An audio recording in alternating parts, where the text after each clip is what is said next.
네, 반갑습니다. 오늘도 수능원경을 가지고 함께 공부하도록 하겠습니다. 교재 334쪽인가 할 차례죠? 네, 거기 먼저 한번 한 페이지 읽겠습니다. 아나니 부처님께 사례었다. 세존이시여, 어떻게 업의 흐름을 거슬러야만 깊이 일문으로 들어가 육근이 일시에다 청정하게 할 수 있겠습니까? 부처님이 아난에게 말씀하셨다. 너는 지금 이미 수다원의 초과를 증득하여 3계의 중생 세간들이 견도위를 수행할 때 끊게 되는 견혹을 멸하였으나 아직 육군 가운데 오랫동안 쌓여서 생긴 무시허습의 사혹은 알지 못한 것이다. 그 허습은 반드시 수도위라야 끊을 수 있는데 하물며 어떻게 그 가운데 생주이멸에 따른 한계와 수량을 알 수 있겠느냐. 네. 자, 우리 이제 아난존자가 이제 부처님과 대화를 지금 나누고 있는 겁니다. 그래서 이 능원경은 아난 존자가 죄를 범하게 될 위기에 빠졌을 때 부처님께서 이제 아난 존자를 구해 오셔서 문답을 나누는 거죠. 그래서 자기 자신을 돌이켜보는 계기로 삼는 거예요.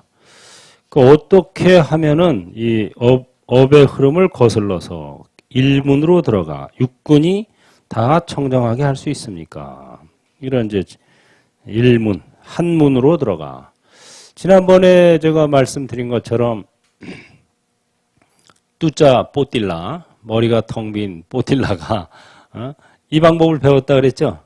그래서 7살 난 사미한테 방법을 배웠어요. 개미집이 하나 있다. 개미집에 구멍이 6개가 나 있어. 근데 그 속에 도마뱀이 들어갔어요.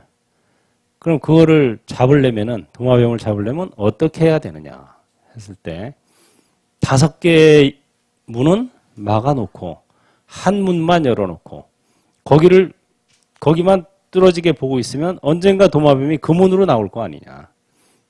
그걸 듣고 알겠습니다 하고 가서 이제 수행을 한 거예요. 그래가지고 아랑과를 증득했는데 여기서도 역시 이제 육근이라는 것을 일종의 6문으로 보는 거예요. 눈이 안근이라는 문, 이근이라는 문, 비근, 설근, 신근, 의근.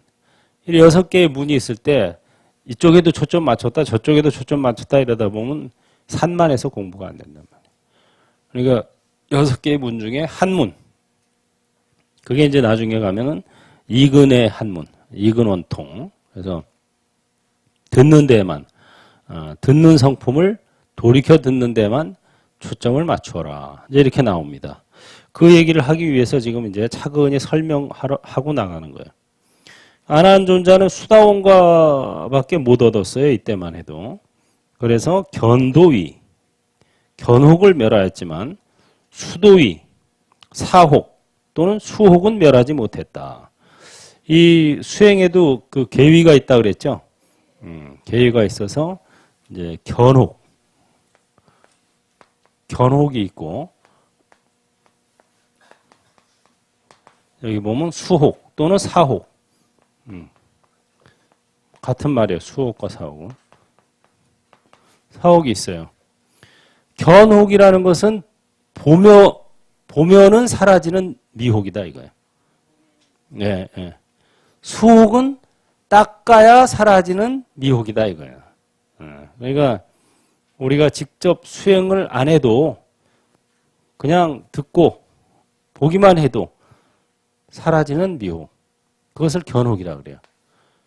수혹은 그게 아니고 닦고 생각하고 사유하고 관찰을 해야 사라진다. 불교에서 닦는다는 것은 관찰이라고 말씀드렸죠. 마음을 닦는다. 마음을 어떻게 닦겠어요? 마음이라는 놈이 실체가 없는데 마음을 갖다가 식용유로 닦을 수도 없고 뭐 빨래비누로 닦을 수도 없죠. 그 마음을 닦는다는 것은 무엇인가? 저도 고민을 많이 했어요. 마음을 닦아야 된다, 이런 말을 많이 하는데, 경전에나 뭐 큰 스님들 말씀에. 그 마음을 어떻게 닦는 거지? 마음을 어떻게 닦아야 돼? 하고 고민을 많이 했는데, 공부하다 보니까, 관. 응작, 여시, 관. 응관, 법계, 성. 조견, 오은, 개공. 그러니까 관, 견. 이게 다 관찰한다, 이거예요. 마음은 일어나면 일어났다고 관찰하고, 사라지면 사라졌다고 관찰하고, 성질이 일어나면 성질이 일어났다고 관찰하고, 그게 사라지면 사라졌다고 관찰하고. 이게 닦는 거예요.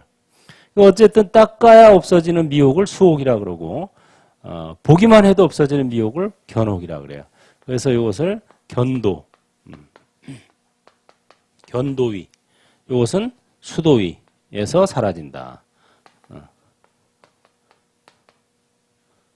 이렇게 얘기를 하죠. 그래서 이제 경전에마다 조금씩 차이는 있지만 견혹이라는 것은 사제, 우리 사제 있죠? 네 가지 사성제. 사제의 이치를 모르는 터득한 게 견혹이라 그래요. 사제. 사제에 대해서. 이것은 현상에 집착하는 것을 터득한 거. 집착이 없어진 거. 이게 수도. 그래서 사제의 이치만 우리가 제대로 보아도 상당한 미혹을 없앨 수 있다. 사제라는 것은 뭐 사성제죠. 그래서 고집, 멸도. 그래서 고통의 원인이 다름 아닌 아집이 있기 때문이다. 나의 고통의 원인은 근본 원인은 아집이지. 나의 고통의 근본 원인이 저 사람 때문에, 국가 때문에, 돈 때문에 뭐 이렇게 밖에서 근본 원인을 찾는 것은 잘못된 것이다. 그럼 나의 고통의 근본 원인이 나니까 나의 행복의 근본 원인도 누구겠어요? 나라는 거예요. 행복을 신이 나한테 줄 수도 없다 이거예요. 행복을 신이 나한테 준다. 이게 사제에서 어긋나는 거예요. 그래서 바로 견혹에 빠져 있는 겁니다. 그게. 콩 심은 데에 콩 나고 팥 심은 데에 팥 난다. 이게 바로 콩을 심건 팥을 심건 무엇이 날지는 신에게 달려있다. 2번. 사지선다의 문제를 내겠습니다. 따라서 하세요. 다음 가운데 진리에 합당한 말은 무엇인가? 따라서 1. 콩 심은 데에 콩 나고 팥 심은 데에 팥 난다. 2. 콩을 심건 팥을 심건 무엇이 날지는 신에게 달려있다. 3. 콩을 심건 팥을 심건 무엇이 날지는 이미 결정되어 있다. 4. 콩을 심건 팥을 심건 무엇이 날지는 아무도 알 수 없다. 답은 몇 번이에요? 야, 여러분들은 이미 견혹을 멸했어요. 견혹을 멸한 거예요, 이제. 이제는 뭐만 닦으면 돼? 수혹만 닦으면 돼. 이거 견혹 멸하기도 쉽지 않아요. 예? 콩 심은 데 콩 나고 팥 심은 데 팥 난다를 믿지 않는 사람 많습니다. 콩을 심건 팥을 심건 무엇이 날지는 신에게 달려있지. 그러니까 알라 신을 위해서 막 테러도 벌이고 뭐 이러는 거예요. 그래서 견혹과 이 수혹이 있는 거예요. 그래서 견혹을 일단 멸해야 돼요. 그래야 이제 수혹에 들어가게 돼요. 왜? 근본원이 나구나. 그러면 내 마음을 내가 닦아야 되겠다 하는 생각이 저절로 들겠죠. 근데 근본 원인이 내가 아니고 저놈 때문에 내가 괴로워. 그러면 내 마음을 닦을 생각을 하겠어요? 안 하겠어요? 안 하는 거예요. 내 마음을 닦을 생각은 안 하고 저놈을 고치려고 노력하는 거지. 너 왜 그래?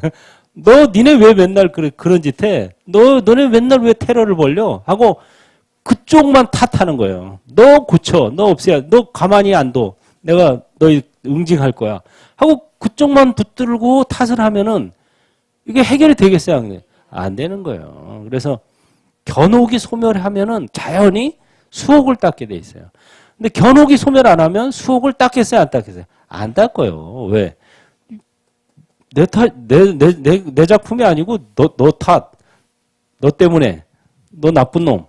이래서 남을 고치려고만 자꾸 그럽니다. 자기 일을 고칠 생각은 안 하고. 그래 이제 견혹이 소멸을 해야 수혹을 닦게 되는 거예요. 진정으로 닦게 되는 거예요. 그래서 수혹은 자기의 몸과 마음을 관찰하는 데서 시작하는 거죠. 그것이 수도위다. 그래서 그 허습은 수도위라야 끊을 수 있는데, 견혹을 멸하면 이제 수다원과에는 들어선 거예요. 아, 이게 내 작품이구나 하고 일단 인정하면은 수다원과에 들어간 거예요. 그 다음에 이제 꾸준히 닦아서 수도위에서 이제 닦다 보면 사다함, 아나함, 아라한 이렇게 올라가게 돼 있죠. 수도위라야 끊을 수 있는데 하물며 어떻게 그 가운데 생주 이멸에 따른 한계와 수량을 알 수 있겠느냐. 생주 이멸은 바로 마음의 현상이죠. 마음이 생겨났다, 머물렀다가 이게 변이해서 이자는 이제 변한다 이거죠. 달라져서 그러니까 점점 사그라든다 이거예요. 그래가지고 소멸한다. 그래서 이제 뭐 쉽게 얘기하자면은 마음이 생겨날 때 마음이 아예 안 생겨나는 그 차원이 아라한이고 생겨나자마자 관찰해서 없애는 차원이 아나함이고 생겨나서 약간 머무를 때 관찰해서 없애는 게 사다함이고 생겨나서 머물렀다가 조금 사그라들 때 관찰해서 없애는 게 수다원. 그 다음에 생겨나서 머물렀다 사그라들어서 없어지거나 어느 정도 없어진 다음에야 알아차리는 게 범부. 이렇게 되는 거예요. 그래서 생주이멸을 얼마나 빨리 알아서 다스리느냐. 이거에 따라서 그 사람의 그 마음의 공부의 차원, 계위, 여기 보면 한계와 수량이 결정되는 겁니다. 그런 내용들이 이제 보면은 그 대승기신론에 잘 나타나 있죠. 생주, 이멸. 그래서 생주, 이멸을 잘 관찰해야 돼요. 어디 젊은이들한테 한번 가서 그 얘기를 했더니 어떻게 화나는 걸 어떻게 관찰을 해요? 화가 버럭 나는데 화를 내버리고 나서야 알지 어떻게 화를 내기 이전 생겨나고 머무르고 줄어들고 그러니까 젊었을 때는 이게 말이 못 알아듣더라고 말을. 그런데 자세히 관찰을 해보면 화가 버럭 내 입에서 나오기 전에 이제 아랫배서부터 올라옵니다. 여기서부터 성질이 날라고 쫙 올라와요. 그럼 화가 올라오고 있구나. 여기서 나올라 그래요. 그러면 화가 나올라 그러는구나. 튀어나와요. 그러면 화가 튀어나왔구나. 이거를 연습하면 관찰이 돼요. 연습하기 전에는 이거 뭐 버럭 그냥 나오니까 순간적으로 나오는 것 같지만 그 순간에도 시간이 있습니다. 기승전결이 있어요. 그걸 바로 생주 이멸이라고 하는 거예요. 그 다음에 335쪽 같이 읽겠습니다.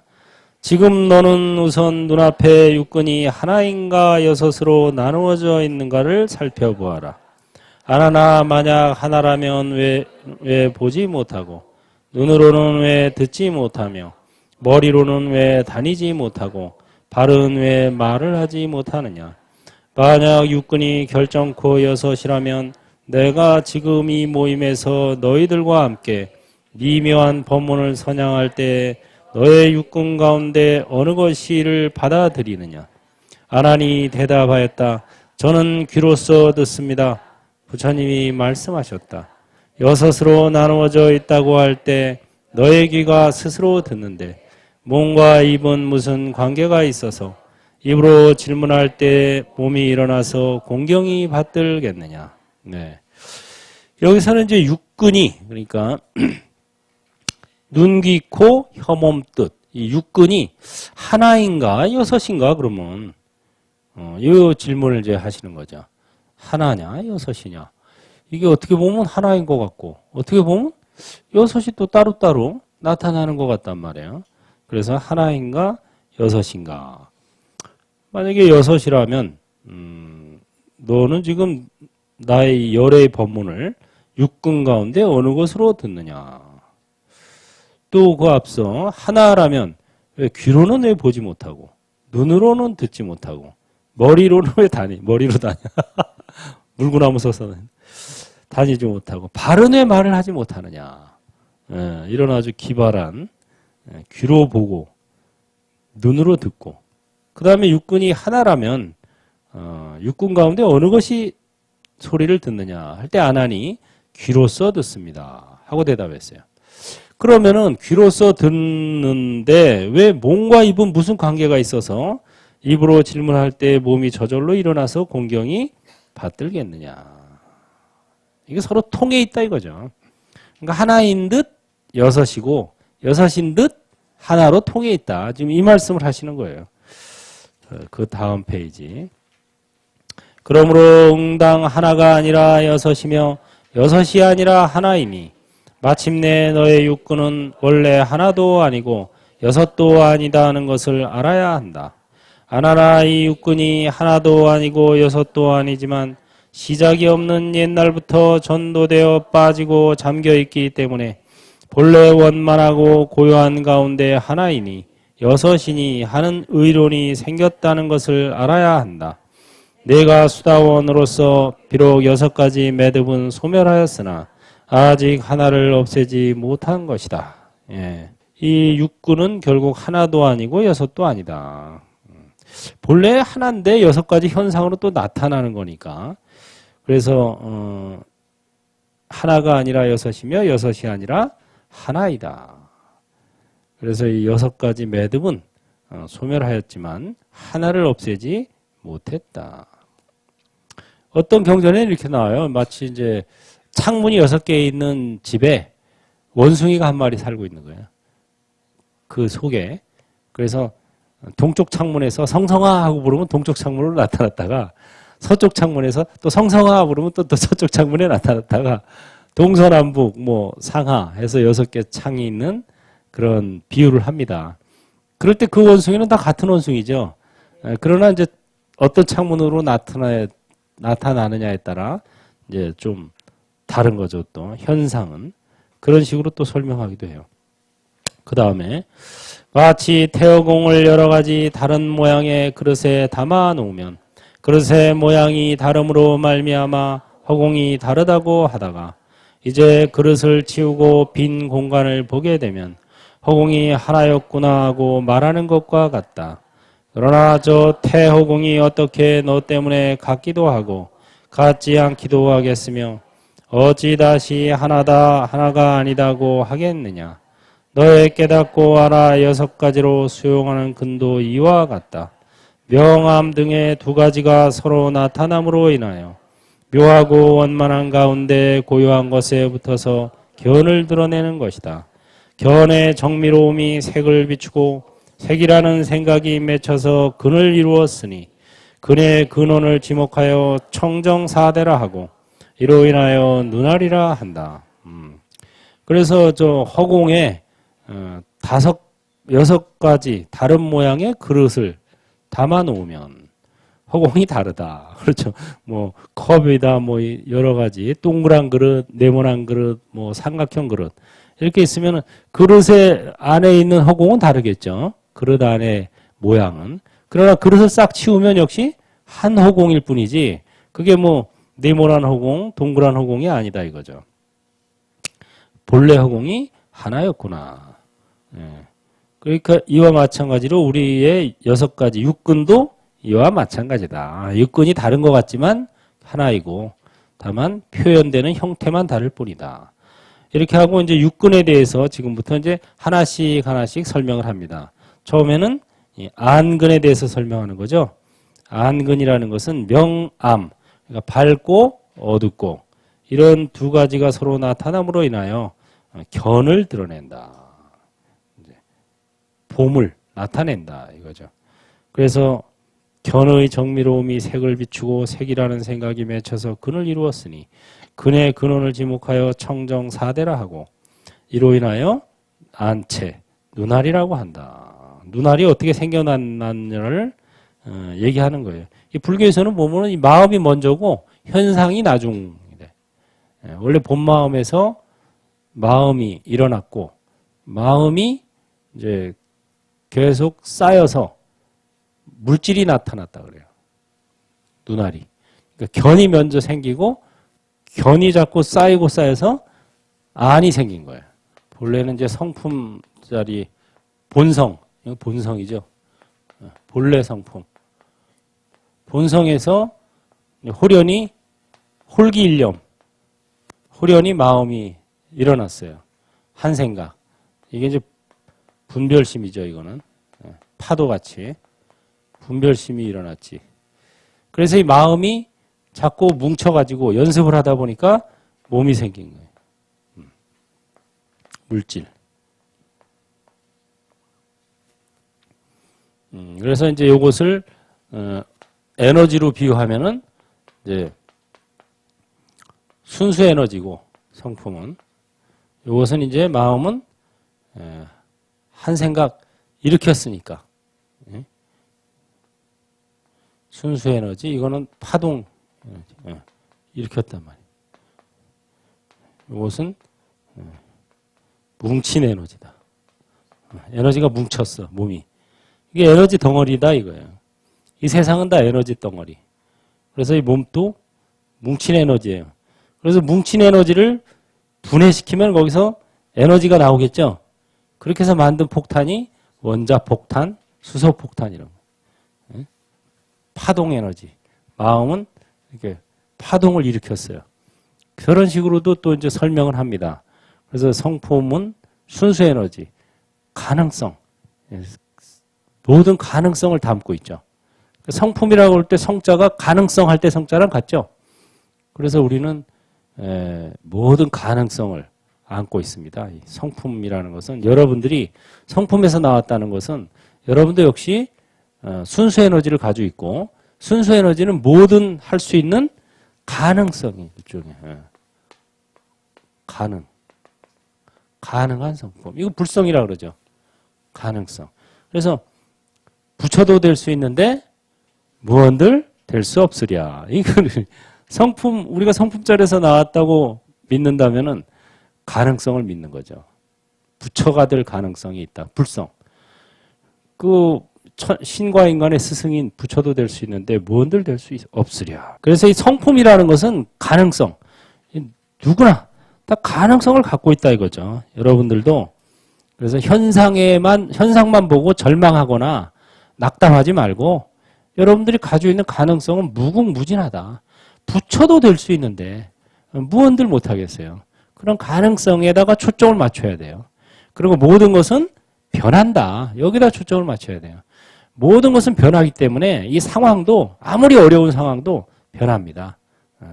그래서 모든 것은 변한다는 것을 굳게 믿고 그러면 긍정적인 변화를 이끌어내야 되겠다. 이게 자기가 만들어 가야 돼요. 그냥 현재 상황만 보면은 가능성이 안 보여. 그러나 변한다. 국제 정세도 변하고 국내 상황도 변하고 나도 변하고 너도 변한다. 그러니까 그 변화에다가 초점을 두어가지고 이 변화를 긍정적 변화로 만들어가는 거. 이게 이제 참다운 불자, 인생의 주인공이 되는 거죠. 자, 그래서 이제 안근에 대해서 눈알이 어떻게 생겼느냐 해서 쭉 견해가 먼저 생겨나고 그걸로 인해서 눈이 생겼다. 이 소리예요. 그 다음 338 이는 마치 포도송이와 같으나 지혜가 없어 마침내 붉은 사진이 되어 흘러서 물질로 치닫는 것이다. 동정 등 두 가지가 서로 부딪혀 묘원한 가운데 다면한 것에 붙어 들음을 바란 것이다. 듣는 전기가 소리에 비치고 소리가 말려서 근이 되었으니 근원을 지목하여 청정사대라 하고 이로 인하여 귓살이라 한다. 마치 새로 입을 말아 돋아나는 새싹과 같으나 지혜가 없어 마침내 붉은 사진이 되어 흘러서 소리로 치닫는 것이다. 예. 이제 앞서는 이제 안근에 대해서 설명했죠. 눈에 대해서. 그래서 안근이 이제 기본이 돼서 눈이 생겨났다. 물질로 치닫는 것이다. 거기서 부근사진이라는 말이 그 주석에 보면 부근이란 부근진 혹은 부진근이라고도 하는데 육근의 작용 가운데 견문각지하는 승이근의 의미를 제하고 두 개의 포도알같이 늘어진 안구와 새로 입을 말아 돋아내는 새싹과 같은 귀의 두 바퀴와 오이를 들이운 것과 같은 콧등과 초승달과 같은 혀와 장구통과 같은 몸과 어두운 방에서 보는 것처럼 아무런 분별이 없는 의식을 말한 것이니 모두 식정이 없는 것이다. 사진이라는 것은 지수화풍으로 이루어진 것이요. 흩어지게 되었을 땐 다시 티끌로 돌아가니까 진이라고 했다. 이 소리예요. 북은 사진. 들뜬 근 네 가지 티끌. 이런 말은 네 가지 티끌은 바로 지수화풍으로 모여져서 이렇게 얘기했다. 이거예요. 들뜬 근이라는 것은 식정이 없기 때문에 그렇게 얘기했어요. 그래서 이 우리 눈, 귀, 코, 혀, 몸, 뜻은 눈은 뭐에 비유했어요? 포도알. 포도알처럼 생겼다. 귀는 새싹과 같은 귀. 이파리가 이렇게 돌돌 말아서 생기죠?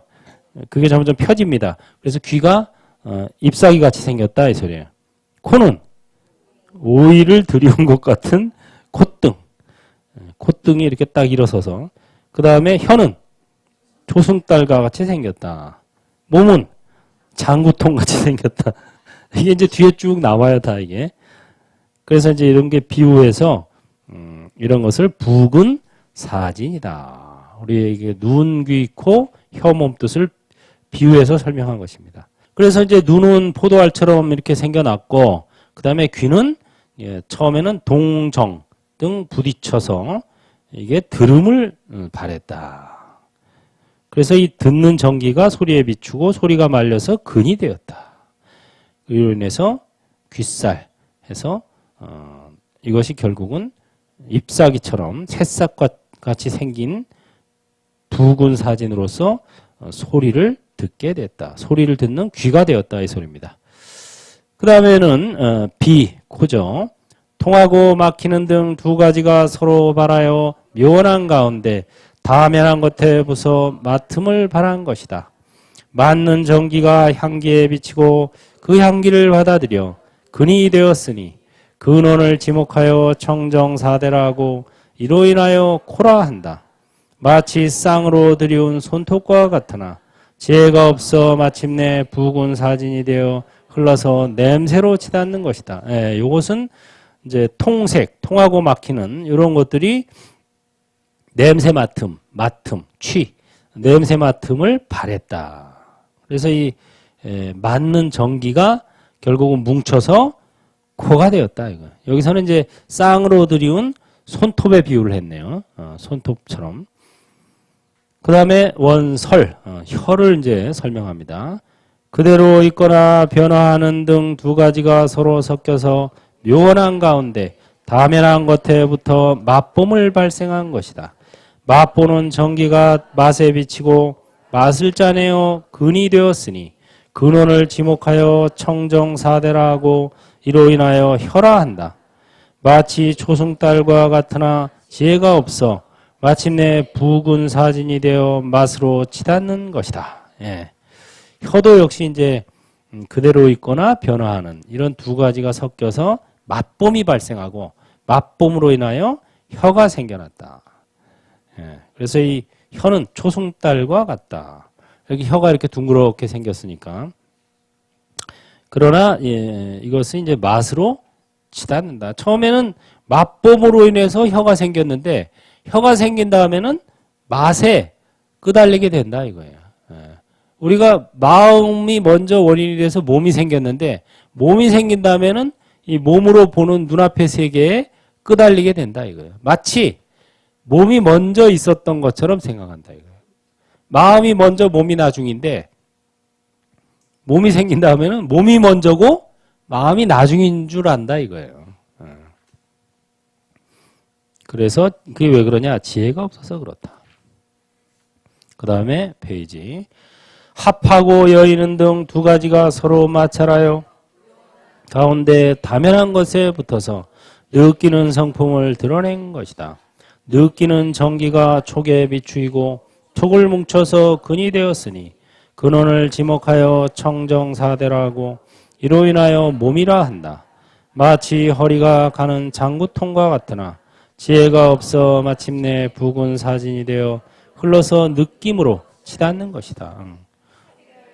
거기까지 치닫는 것이다. 먼저 봐요. 원신, 몸은 이제 합하고 여인다. 그러니까 접촉하고 떨어지는 이걸로 인해서 느끼는 감각이 생겨나죠. 이런 감각으로 인해서 촉이 생기고 그거로 인해서 몸이 생겼어요. 근데 몸은 마치 허리가 가는 장구통과 같아. 사람에 따라 다르겠죠. 장구통 같은 사람도 있고 뭐 장독대 같은 사람도 있고. 근데 지혜가 없어서 몸뚱이는 마침내 붉은 사진이 되어 느낌에 치닫는다. 감촉에 치닫는다 이거예요. 이제 감촉이 부드러우면 좋아하고 거칠면 싫어하고 이런 게 바로 이런 설명입니다. 이게. 그다음에 원의 이제 뜻. 생멸 등 두 가지가 상속하여 묘원한 가운데 다면한 것에 부서서 아는 성품을 드러낸 것이다. 아는 정기가 법에 비추이고 법을 모아서 근이 되었으니 근원은 청정사대라고 이로 인하여 의사라 부른다. 마치 어두운 방에서 보는 것처럼 지혜가 없어 마침내 붉은 사진이 되어 흘러서 법으로 치닫는 것이다. 예. 이 생멸 등 두 가지가 상속하여 묘원한 가운데 아는 성품, 견문각지 할 때 지 이제 안다 이거예요. 분별해서 안다 이거죠. 이건 분별지죠 이거는. 그래서 이 아는 정기가 모여서 의사, 뜻이 된다 이거예요. 그래서 이것이 법으로 치닫는다. 여기서 법은 생각의 대상을 얘기하는 거예요. 어떤 생각의 대상. 자기 생각의 대상으로 자꾸 치달려 간다 이거예요. 바깥 경계, 생각의 대상에, 견해 이런 거. 그런 거에 치달려 간다. 그래서 안입이 설신의가 생겨나게 된 과정을 지금 얘기하는 거예요. 먼저 이 마음이 먼저 생기고 그래가지고 눈이 생겼어. 귀도, 코도, 혀도, 몸도, 뜻도 마찬가지예요. 근데 이게 생기고 난 다음에는 이게 오히려 눈앞에 보이는 그 현실에 애착을 하게 돼요. 이게 먼저 있었던 것처럼, 이 몸뚱이가 먼저 있었던 것처럼 아는 거예요. 왜? 마음은 보기가 어렵잖아요. 근데 눈앞에 있는 이것은 잘 보이거든. 먼저 느껴지거든. 근데 그게 사실은 거꾸로 됐다 이거예요. 그게 바로 부군 사진. 마지막에 341조. 아나나 이와 같이 육근이 강명에 밝히려는 명각이 있으므로 멸미암아 정미롭게 하는 것을 잃고 허망에 붙어서 빛을 드러낸 것이니 그러므로 그대가 지금 명암을 여이면 보는 작용의 자체가 없을 것이고 움직임과 고요함을 여이면 원래로 듣는 성질의 작용이 없을 것이며 통색이 없으면 맞는 성품의 작용도 생기지 않을 것이며 변화와 담담함이 없으면 맛보는 작용도 나오지 않을 것이며 합리를 여이면 느낌의 작용도 본래 없을 것이며 생멸이 없으면 분별해야 하는 작용이 어디에 의지할 수 있겠느냐. 예, 이게 이제 거꾸로 이제 관찰을 해 들어가는 거예요. 처음에 명암으로 인해서 눈이 생겼다 그랬죠. 근데 명암을 떠나면 보는 작용 자체가 없어진다. 그 다음에 움직임과 고요함으로 인해서 듣는 게 생겼다 그랬죠. 소리가 생기니까. 고요하면 아무 소리가 안 들리죠. 근데 뭐가 움직이면 부스럭 소리가 생기는 거예요. 이런 소리도 움직임으로 인해서 생기는 거죠. 그래서 그 움직임과 고요함을 여의면 듣는 성질의 작용도 사라질 것이다. 또 통색, 통하거나 막히거나 그런 게 없어지면은 맞는 성품의 작용도 없어진다. 코, 이제 냄새를 맡는 것도 통할 때는 냄새를 맡지만 왜 감기 걸려서 코가 꽉 막히면 냄새 못 맡죠? 그 소리예요, 지금. 통색이라는 게. 통할 때는 냄새를 맡지만 막히면 냄새를 못 맡아. 근데 통색이 없어지면, 통하고 막힘 자체가 없어지면 코라는 것도 사실은 작용이 없다. 또 변화하고 담담함이 없으면 맛보는 작용도 나오지 않는다. 이것도 역시 맛의 변화. 맛이 변화함으로써 맛보는 작용이 생겼다. 또 합리, 합쳐지거나 여의거나 떠나거나를 여의면은 촉각이 없어지겠죠. 촉 붙으면은 촉 알고 떨어지면은 못 느끼잖아요. 그것도 역시 합리, 합하거나 여의거나 자체를 떠나버리면 그것도 역시 없어지고 생멸이 없으면 마음의 일어남 사라짐이 없으면 분별해서 아는 작용이 어디에 있겠느냐. 근원으로 돌아가자. 근원으로 돌아가 보면 이렇게 된다 이거예요. 그 다음에 내가 다만 동정과 합리와 연병과 통색과 생멸과 명암 등 이와 같은 12가지의 여러 유의의 모습을 따르지 아니하고 육근 가운데 하나의 근을 골라 집착해서 벗어나고 안으로 마음을 다잡아서 원래의 참된 상태로 돌아가면 저절로 본래의 밝은 빛이 드러날 것이다. 이와 같이 밝은 성품이 환히 드러나면 나머지 오근에 대한 집착도 사라져서 원만히 해탈하게 될 것이다. 앞의 대상에 의해서 일어난 지견을 따르지 아니하면 밝음이 근을 따르지 아니하고 오히려 근을 의지하여 밝음이 드러나기 때문에 이로 말미암아 서로 묘용이 될 것이다. 여기 이제 중요한 얘기가 나왔어요. 그래서 이와 같이 동정, 움직이고 머무름, 합리, 합하고 떠남, 연변, 담담하고 변함, 통색, 통하고 막힘, 생멸, 일어나고 사라짐, 명암, 밝고 어두움. 이게 두 가지죠, 다. 이런 12가지의 여러 유의 모습을 따르지 아니하고 거기에 따라다니지 않고 거기에 미혹되지 않고 육근 가운데 하나의 근을 골라서 이 중에 이제 예를 들면 2근을 골라야 되는 거죠. 듣는 성품.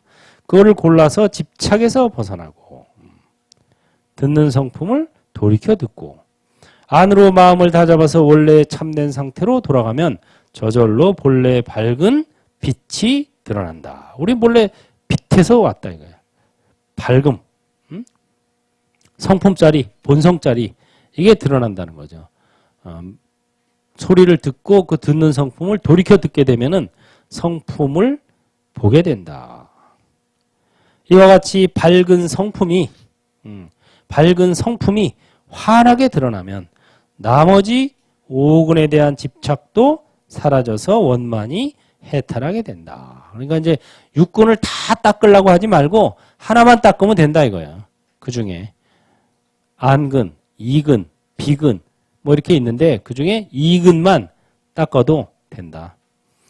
그래서 이제 원만히 성품이 드러나서 해탈하게 되면은 앞의 대상에 의해서 일어난 지견을 따르지 아니하고 밝음이 근을 따르지 아니하고 오히려 근을 의지해서 밝음이 드러난다. 이근을 의지해서 원통을 얻는다. 밝음이 드러난다. 그러면 서로 묘용이 된다. 묘하게 쓰게 된다 이거예요. 육근이 방해가 되지 않고 서로 오히려 쓸 수 있게 된다 이거죠. 생과 사가 방해가 되지 않고 오히려 생과 사를 잡아 쓸 수 있게 된다. 파도의 본성은 물이죠. 바람풍, 번뇌파. 파도가 일어납니다. 이렇게. 예를 들어서 이렇게 일어났다고 쳐요. 그러면은 이 파도가 여기서 이제 파도가 시작이 됐죠. 파도가 생겨난 거예요. 여기서. 여기서 파도가 멸했죠. 멸 또는 사 여기서 죽었다 이거. 또 여기서는 어떻게 돼요? 다시 생겨난 거죠. 여기서 보면 또 죽은 거죠. 파도가 또 여기서 생겨나고 여기서 죽었단 말이에요. 근데 이 파도는 본래 이게 물이죠, 이게. 물, 바다, 물. 그럼 파도가 나의 본성은 물이야 하고 알면은 생겨났다고 좋아하고 죽었다고 슬퍼할까요? 아니죠. 근데 파도가 여기 나 파도 여기 나 파도라고 고집을 하면은 생겨나면 좋아하고 소멸하면 어떻게 됐어요? 슬퍼하는 거예요. 이게 몸과 마음이에요, 이게 파도가. 이 몸과 마음이 나라고 생각하는 거예요, 이게. 그러면 태어났다고 생일 축하합니다. 죽었다고 아이고 아이고 하는 게 왜 그러겠어요? 나 파도라고 파도가 나라고 생각하니까. 그래서 그러는 거예요. 파도가 내가 아니고 본래 나는 뭐예요? 물이에요, 물. 이게 본래 나는 이 본성은 물이에요. 이게 성품이에요, 이게. 어? 성품.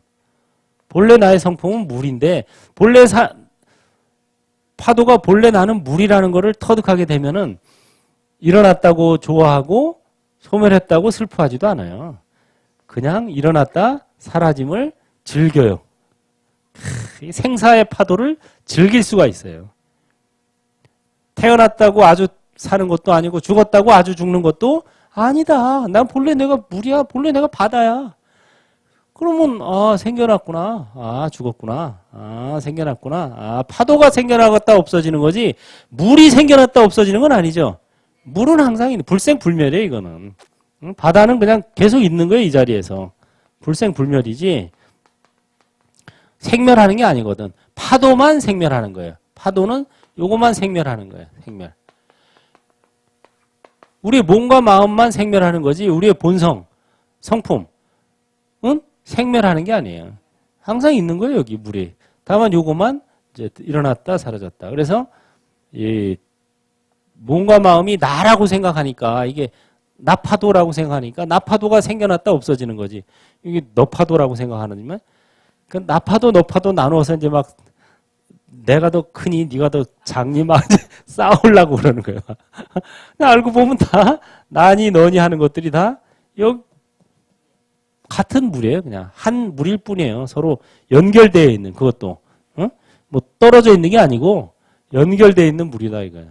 근데 나 파도하고 너 파도하고 싸우려고 그러니까 견주니까 자꾸 나 너 그다음에 뭐예요 또 저 파도 뭐 이렇게 보는 거예요. 근데 이게 사실은 다 하나로 연결되어 있고 다 본체가 하나고 다 물에서 태어난 거예요. 그래서 이게 태어났다고 뭐 좋아할 것도 없고 죽었다고 슬퍼할 것도 없어요. 그냥 태어나면 태어남으로써 절대이고 죽음은 죽음으로써 절대이다. 그런 마음가짐으로 살면은 이제 생야 전기현, 사야 전기현이 되는 거죠. 지나치게 애착하지 않고 이 몸과 마음이 하나의 파도와 같은 것이다. 우리의 본성은 물과 같은 것이야. 이 몸과 마음을 있는 몸과 마음을 100% 써주는 거는 중요해요. 그게 생야 전기현이에요. 이 몸과 마음을 100% 써주다가 가야 되겠다. 이래야지 이것을 그냥 애착해가지고 그냥 이게 고정된 실체가 있는 것처럼 나라는 게 생각하면 이제 애착이 생기죠. 그러면 죽음에 대해서도 슬퍼하게 되죠. 또 있으면서도 이것을 제대로 못 써주게 됩니다. 그래서 이 삶은 삶으로서 절대이고 죽음은 죽음으로서 절대이다. 따라서 오늘은 내일을 위해서 존재하는 것이 아니다. 오늘은 오늘로서 절대이다. 이거죠. 그래서 오늘 할 일은 오늘 하고 내일 할 일은 내일 하고 지나간 과거는 잊어버리고 오지 않은 미래 땡겨서 걱정할 필요 없고 바로 지금 여기에서 몸과 마음을 관찰하는 것. 그 다음에 아는 만큼 전하고 가진 만큼 베푸는 거. 이게 내가 만들었지만 너무 멋진 말이에요. 그 다음에 생야 전기현, 사야 전기현. 사는 것도 모든 작용이 드러나는 것이고 죽는 것도 역시 모든 작용이 드러나는 것이다. 그래서 우리가 이 삶을 나에게 주어진 이 몸과 마음을 잘 써나가야 돼요. 이게 잘 사는 거예요. 괜히 남하고 자꾸 비교하지 말고 어차피 태어날 때부터 우리는 다르게 태어났어요. 생김새도 다르고 마음가짐도 다르고 전생의 업도 달라요.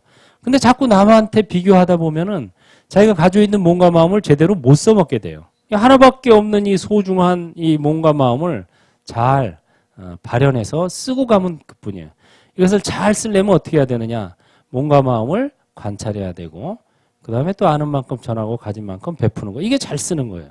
최고로. 다 같이 합장하시고 성부로운 행불로부터 바로 지금 여기에서 몸과 마음을 관찰하자. 아는 만큼 전하고 가진 만큼 베풀자. 행복하세요. 네, 수고했습니다.